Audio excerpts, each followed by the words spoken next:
Dragon Blaze burst onto the scene in May 2015 and immediately amassed a cult following. The first hero allies, Mercedes and Deathground, were introduced into the game only 16 days after the global launch. At the same time, the world was introduced to the first world boss known as Golem. On June 9th, the DOS Deathground raid became available for players, as well as 2 additional heroes, Brightspark and Bell Snow. On June 22nd, the original daily dungeon was added, in addition to 2 new elven heroes, Teal and Loki.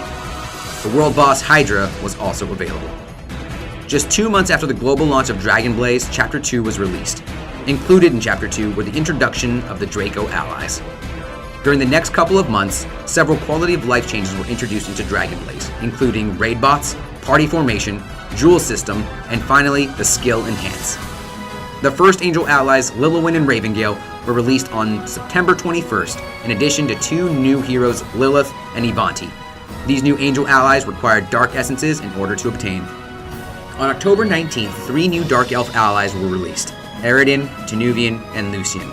During this time, 2 more angel allies were available, Gaia and Farah.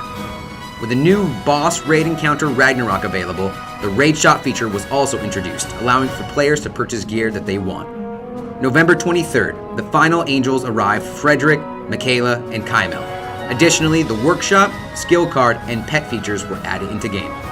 At the beginning of 2016, the first Ultimate 6-man raid was introduced, DOS Ragnarok, which also brought forth new Ultimate grade gear. Released in February 2016 was the introduction of Chapter 3's Icy Land. In addition, the first wave of Bodin allies were available, Stormbear, Monolondi, Bliss Foxy, Hellhawk, and Arrow Trigger, required ancient essences to create. Just 7 months after releasing the Hydra world boss, Chariot was now available. Additionally, the final remaining Bodins were released, Margaret, Drunken Falcon, Chaser Tracy, and Shadowhowl. Released at the end of April 2016 was the introduction of Dragon Busters, the first wave including Pluto, Stigma, and Epsilon. During the course of May 2016, 2 additional Dragon Busters, Omega and Uranus, were available. At this time, the first set of Awakened allies, King Graham, Mercedes, Akkard, and Loki, were now acquirable.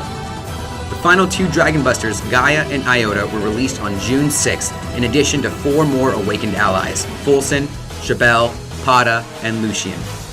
In summer 2016, players got their first glimpse at powerful Dark Soul allies, with Ragnarok and Tyr being amongst the first to be released.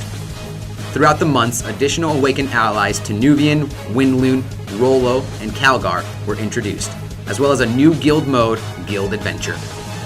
A little over 1 month after their introduction, 2 new Dark Soul allies, Thanatos and Shiva, were added into the game. With the end of summer in sight, the 7th wave of Awakened allies were now available, Awakened Ivante, Lilith, and Kerrang. In addition to these 3, players would also bid farewell to the Labyrinth game mode, which was later replaced with Revenge of Belphegor.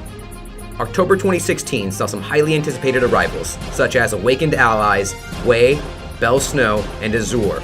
The Gearlink system was finally available, as well as the new Liberated Ragnarok raid, which offered level 99 Ultimate raid gear. Additionally, the long-awaited Dark Soul Sasha was now available.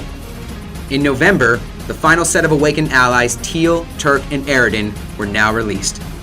With the final set of Awakened allies now available, players were able to create the powerful Mage Dark Soul Morgana, in addition to the Paladin Naskir. One final game mode to be released in Chapter 3 was the Nebula raid.